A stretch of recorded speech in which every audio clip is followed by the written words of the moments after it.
Nick entered Corridor 8 once again. Whenever there was any abnormality in the tunnel, he would be teleported back to the starting point. At this moment, as he passed the luggage storage lockers, a baby's crying suddenly came from behind him. Nick carefully opened the locker door. The crying became louder. Nick was so frightened that he hurriedly turned back. Still shaken, he returned to the corridor again, but suddenly, Nick felt a pair of eyes staring at him. He turned around to look. The number 3 on the original sign had changed to 4.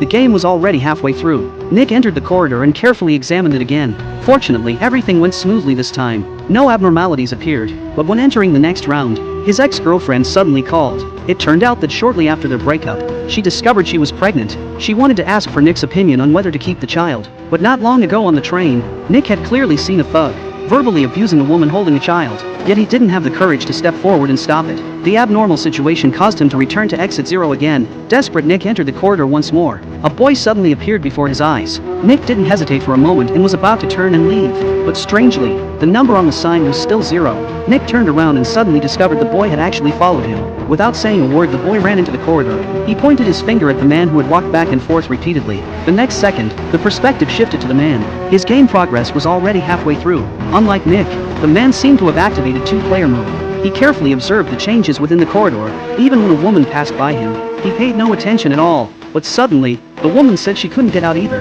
initially thinking she was a fellow player in the same predicament. But she just stood there motionless. The woman said, every day she lived a life of crowded subways and working overtime late into the night. What difference was there between being a corporate slave and being in hell? But strangely, she kept repeating these same few sentences, until she froze in place like a malfunctioning machine.